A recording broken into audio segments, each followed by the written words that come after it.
Some men find out by accident. A slip-up in a text message, a receipt in a purse, a suspicious charge on a credit card. Others walk in on it, their entire world shattering in an instant. Not me. I knew before I saw anything.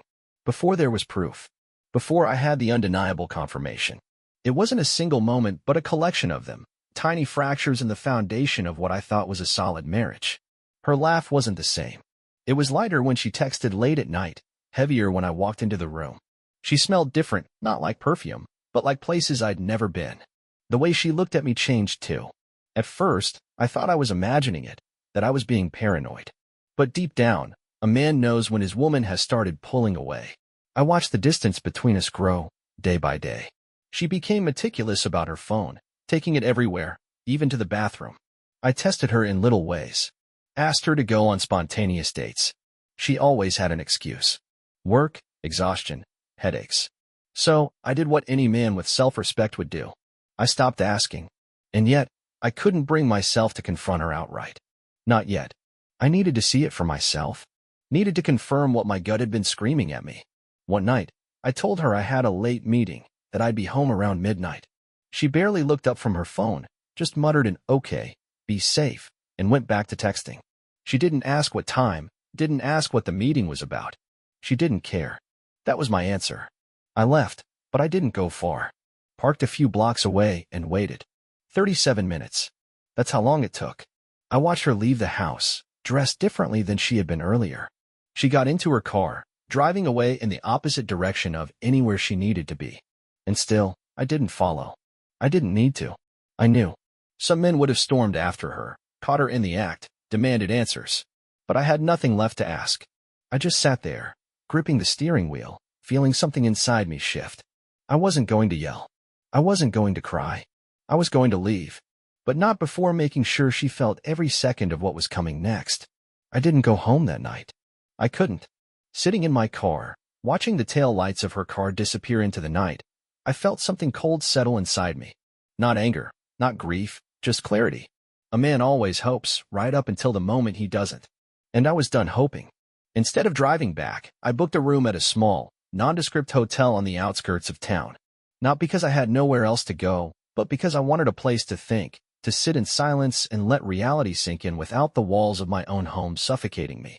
I needed to be somewhere that wasn't tainted by her lies. I lay on the stiff mattress, staring at the ceiling, replaying everything. The late nights, the distant glances, the way she stopped saying "I love you" first. It had been slipping away for months, maybe years, and I'd been too blind, or maybe too trusting, to see it for what it was. I let her weave the illusion that everything was fine because it was easier than admitting the truth. That illusion shattered the second she walked out that door. In the dim glow of the hotel lamp, I unlocked my phone and scrolled through our messages. They were short, surface level. Pick up some milk. I'll be home late. Did you take the dog out? No heart emojis. No playful banter. Just the kind of communication two people have when they're coexisting, not loving. I clicked on her contact and hovered my thumb over the call button. I could call her, ask her where she was, pretend to be clueless, make her lie to me outright. But why? She had already chosen her side. The only thing left was for me to choose mine. Instead, I opened my email and started making arrangements. A lawyer, a realtor, a storage unit. If she wanted a new life, I'd give her one, just not the way she expected. Morning came, and with it, the dull ache of knowing that the woman I had built a life with was somewhere else, doing God knows what with God knows who. But here's the thing: pain loses its sting when you stop letting it control you.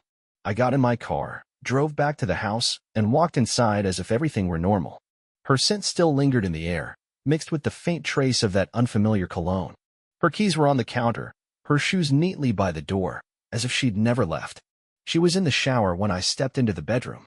Her phone, normally glued to her side, was lying face down on the nightstand. Unlocked. A gift. I didn't hesitate. I picked it up, thumbed through her messages, and found exactly what I knew I would. Confirmation. The last illusion was gone.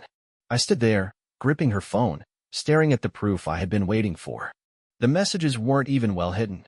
No fake names, no innocent cover stories. Just raw, unfiltered betrayal. Last night was amazing. I can't wait to see you again. He doesn't suspect a thing. That last one stung more than anything else. The sheer confidence in it. The certainty that I was too blind, too naive to realize what was happening right in front of me. She thought I was a fool. That alone was enough to make my blood run cold. I heard the shower water shut off. A few seconds later, the bathroom door creaked open, and there she was, wrapped in a towel, steam curling around her like she was stepping out of some dream. But to me, she looked like a stranger. "Hey," she said casually, running a hand through her damp hair. "You're home early." She didn't even flinch. Didn't hesitate. Her voice was light, smooth. If I hadn't just read her messages, I might have believed she was happy to see me. I didn't respond right away. I just set her phone down on the nightstand, right where I found it. She watched me, waiting, maybe sensing that something was off, but not enough to panic. "Not yet. I had an early meeting," I finally said. A lie. But then again, she'd been lying to me for God knows how long. She smiled. "I was thinking we could go out for dinner tonight. We haven't had a real date night in a while." A real date night. Unbelievable. I almost laughed. Almost. But instead, I nodded. "Yeah, sounds good." She beamed, completely unaware that I knew. That I had seen everything. And that's when I knew what I had to do. I wasn't going to fight. I wasn't going to yell. I was going to let her think she had won. For the next week, I played my role perfectly. I was the devoted husband, the loving partner. I kissed her goodbye in the mornings, sent her texts throughout the day, asked about her work, her friends, her plans. And she ate it up. Whatever guilt she might have had, if she had any at all, was buried beneath the comfort of believing I was still clueless. At night, she'd curl up next to me like nothing was wrong. And I let her. Because I had a plan. I wasn't just going to leave. I was going to disappear.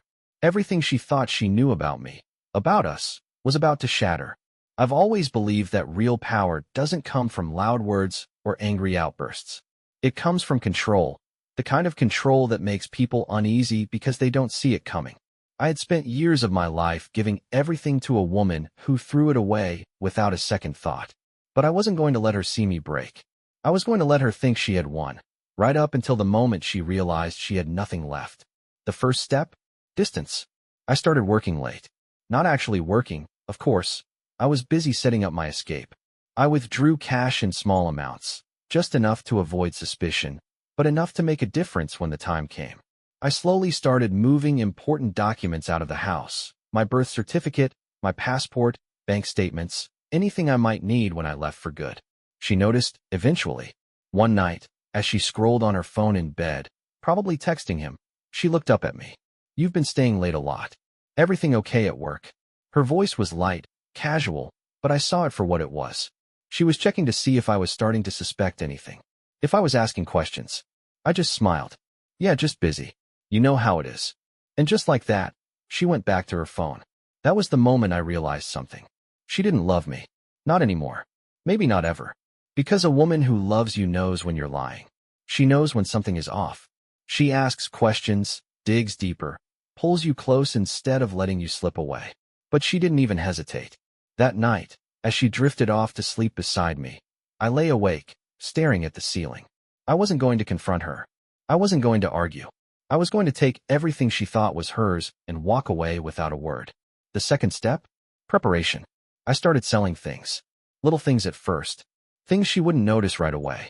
A watch she bought me, but never paid attention to. Some expensive tools in the garage. Even a few pieces of furniture we never used. The money went into a separate account, one she didn't know about. I also found a new place. A small apartment in another part of town, paid in advance under a name she wouldn't recognize. I kept the key hidden, waiting for the right moment. And then came the final step. The night before I left, I cooked dinner. A real, home-cooked meal, just like I used to when things were good between us. She smiled across the table, oblivious, thinking she had me wrapped around her finger. She didn't realize that this was the last night we would ever sit together like this. She went to bed early. I stayed up, watching her sleep for a moment before I turned away. There was no sadness left in me, no grief, no hesitation, just quiet certainty. I packed my bags in silence. Took only what I needed. Left my wedding ring on the kitchen counter, right next to her phone. Then, without a single word, I walked out the door. I sat on the edge of my bed in my new apartment, staring at her phone. I shouldn't have opened it. But when your instincts already know the truth, the final proof is just confirmation. The messages weren't hidden. There were no long explanations, no signs of hesitation. They were casual, effortless, almost indifferent. Yesterday was interesting. Glad it all worked out. Hope we can see each other again soon. He doesn't seem to notice anything, so everything's fine for now. Short sentences. Simple words. No guilt, no second thoughts, just the kind of messages you send when you don't think you'll ever get caught. I let out a breath I didn't even realize I was holding. This was it. The final piece of the puzzle. Not that I needed one. The moment she walked out that door weeks ago, I had already known. I placed the phone back exactly where I found it, as if nothing had happened. Then I stood up, grabbed my keys, and walked out of that house for the last time. I didn't need to confront her. I didn't need an argument. I just needed to be done. She didn't give up after that first call. Not even close. The next morning, I woke up to a string of missed calls and a series of texts, each one shifting in tone as she tried to figure out how to reel me back in. We need to talk. I don't understand what's going on. Are you okay? Then, when I didn't respond, the messages changed. Why are you being like this? At least be mature enough to tell me what's wrong. This is ridiculous. You're acting like a child. Ah, there it was. The mask slipping. The moment when she realized I wasn't playing the part she had written for me, and it was starting to make her nervous.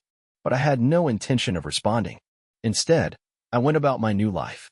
My job didn't change, but my routine did. I stopped going to the places we used to go together. Took a different route to work. If she was trying to track me down, she wasn't going to find me. I had erased myself from her world, and I could only imagine how much that was driving her insane. Then came the first real surprise. It happened a week after I left. I was coming home late, arms full of groceries, when I saw someone sitting on the floor outside my apartment door. Her. She looked up as I approached, and for a brief moment, I almost didn't recognize her. She wasn't put together the way she usually was. No perfect hair, no carefully chosen outfit. Just a hoodie, leggings, and a face that was tired, desperate. I sighed, shifting the bags in my arms. How did you find me? She stood up slowly, hugging herself. I remembered your old post office box. I checked your forwarding address. Smart. I had underestimated how determined she would be. I pushed past her and unlocked my door, stepping inside. But before I could close it, she stopped it with her hand. Please, she whispered. Just talk to me. I stared at her for a long moment. The woman standing in front of me wasn't the same one who had been sending flirty texts to another man a few weeks ago. But I wasn't stupid. I knew why she was really here. She wasn't here because she regretted what she did. She was here because she had lost control. And she hated that. I stepped aside, letting her in. Not because I wanted to, but because I needed to see what her next move would be. Would she admit it? Would she even try? She walked in hesitantly, glancing around like she was stepping into unfamiliar territory. Because in a way, she was. This was my new life, one that she wasn't a part of. I set my groceries on the counter and leaned against it, arms crossed. Say what you need to say. She swallowed hard. I don't know what happened. One day, everything was fine, and the next, you were gone. I let out a quiet laugh. You really believe that? She blinked. Believe what? That everything was fine. She hesitated, then looked down. I mean, we had problems, but every couple does. I didn't think you'd just leave like that. I studied her carefully, waiting. She was being careful with her words, tiptoeing around the truth. So, I gave her one last chance. Is there anything you want to tell me? Her lips parted slightly, her shoulders tensed. For a second, just a second, I thought she might do it. That she might actually admit it. But then she shook her head. I don't know what you mean. And that was all I needed to hear. I pushed away from the counter, walking to the door and opening it wide. Then we have nothing to talk about. She flinched, but she didn't move. That's it. That's all you're going to say. I met her eyes, and for the first time, I saw it, real fear. Not fear of losing me, but fear of losing what I had given her.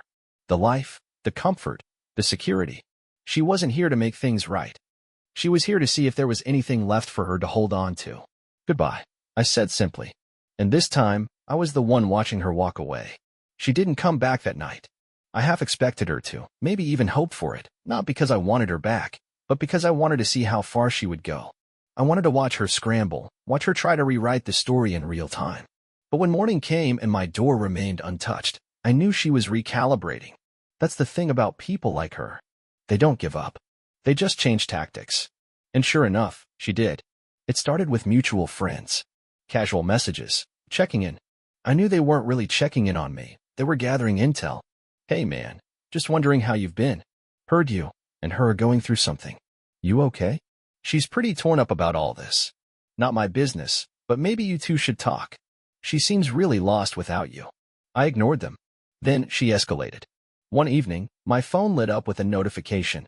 It wasn't a text or a call this time, it was an email. A long, carefully crafted letter. I hesitated before opening it, but in the end, curiosity won. She started with nostalgia. Do you remember our first apartment? The one with the leaky sink and the terrible neighbors?